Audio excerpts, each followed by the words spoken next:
Assalamualaikum warahmatullahi wabarakatuh.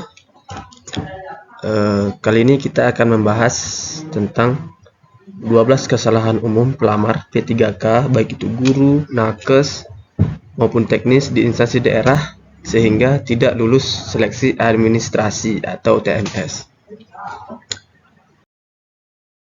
Nah, berdasarkan statistik pelamar yang dipublis oleh BKN melalui Instagramnya, kita lihat di sini ada pelamar P3K guru, pelamar P3K teknis, dan pelamar P3K nakes secara nasional ya.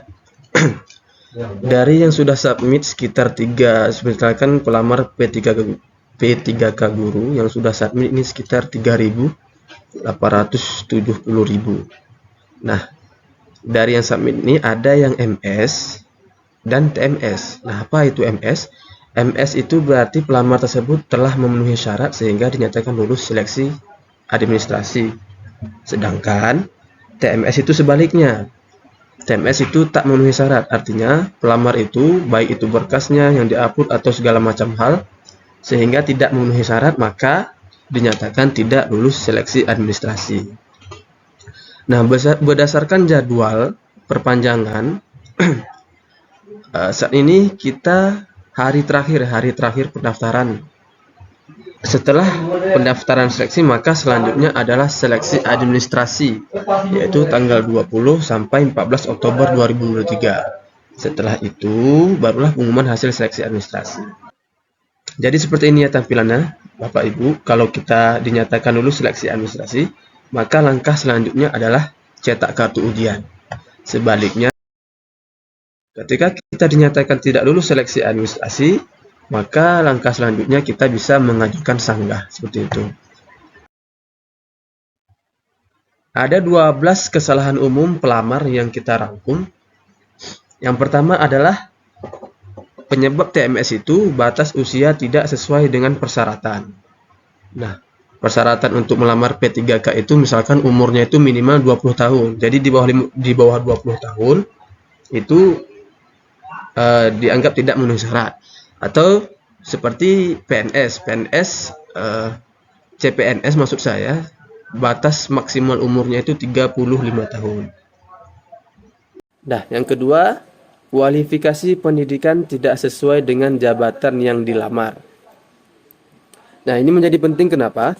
Karena banyak sekali kesalahan pelamar itu lalai untuk mengecek atau merelevansikan pendidikan dia dengan pendidikan yang dilamar. Sebagai contoh, sebuah formasi jabatan A mensyaratkan kualifikasi pendidikan katakanlah sarjana ekonomi manajemen. Nah, artinya selain di luar dari sarjana ekonomi manajemen itu tidak bisa, walaupun katakanlah saya sebagai sarjana ekonomi pembangunan atau sarjana ekonomi perbankan.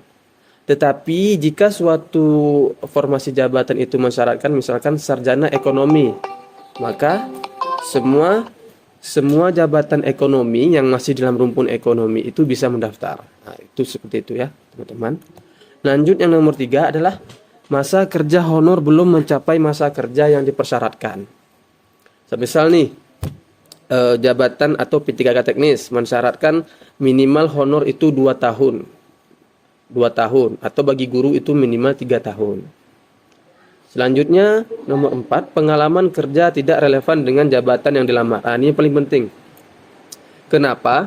Karena mungkin kita sudah honor nih sampai berpuluh-puluh tahun, katakanlah 2 tahun, 3 tahun, 4 tahun kita honor.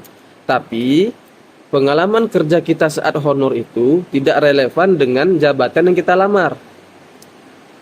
Saya buatkan contoh, misalkan saya honor sebagai operator. Operator. Nah, saya melamar di jabatan katakanlah arsiparis terampil, katakanlah seperti itu. Apakah relevan pengalaman kerja saya sebagai operator untuk mendaftar ke arsiparis? Artinya harus relevan pengalaman kerja kita dengan jabatan kita yang kita lamar, seperti itu. Selanjutnya nomor 5, isian data diri pada SSCASN berbeda dengan data pada dokumen yang diupload. Ini sering sekali pelamar itu lalai ya, tidak memperhatikan, tidak membaca ulang apa yang telah diisi pada portal SSCASN dengan dokumen yang diupload. Sebagai contoh, katakanlah saya lahir di tidak sesuai data saya dengan data yang misalkan yang ada di KTP atau di ijazah. Sama halnya dengan poin 6 ini, kesalahan pada pengisian data diri dan nama jabatan yang dilamar pada surat lamaran, surat pernyataan atau dokumen lainnya. Sebagai contoh, nama saya Muhammad Husni, tetapi karena kelalaian saya terbuat sayalah nama saya itu Muhammad Husin. Ada juga yang namanya Siti Aisyah, ternyata nama dia adalah Siti Aisyah. Hal-hal seperti itu yang jarang diperhatikan oleh pelamar.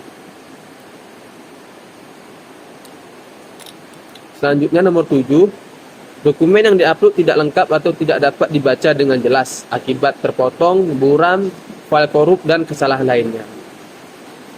Ini sama juga seperti kelalaian kita. Artinya kita tidak mengecek ulang sebelum rusum atau mengakhiri pendaftaran, kita tidak cek ulang berkas yang telah kita upload.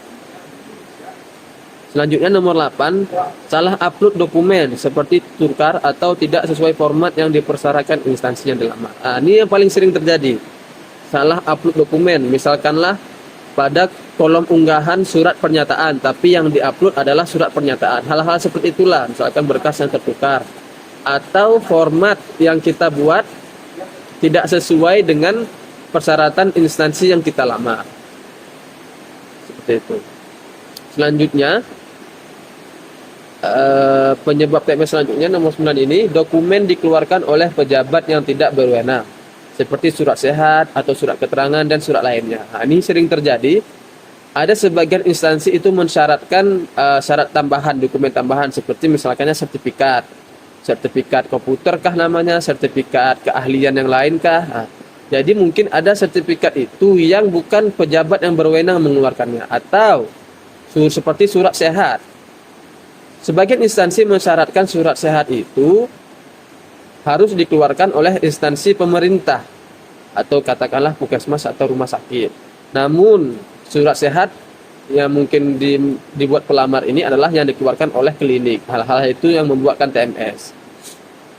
Yang 10 adalah memanipulasi berkas, seperti merubah SK, ijazah atau dokumen lainnya. Nah, ini yang sering juga terjadi. Misalkan dia merubah SK ya, karena ingin menyesuaikan nama jabatannya itu dengan nama jabatan yang dilamarnya, atau misalkan menggunakan emeterai palsu seperti itu. Selanjutnya nomor 11, dokumen yang diupload bukan hasil scan dokumen asli, seperti dokumen fotokopi yang diupload. Nah, ini sering juga terjadi. Artinya begini, padahal di pengumuman itu sudah dijelaskan bahwa seluruh dokumen yang diupload adalah scanan dokumen asli, bukan hasil fotokopi yang dilegalisir. Ini sering salah paham, pelamarnya sering salah paham.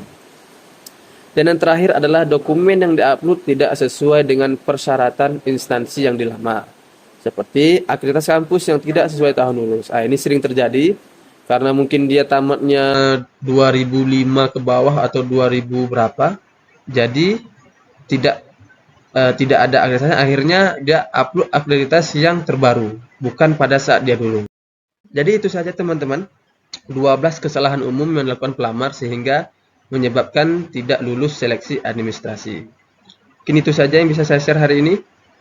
Jika ada yang belum jelas, bisa langsung komen di bawah, atau jika ada pertanyaan lain bisa langsung komen di bawah. Nanti pertanyaan terbanyak yang sama akan kita bahas selanjutnya. Oke. Assalamualaikum warahmatullahi wabarakatuh.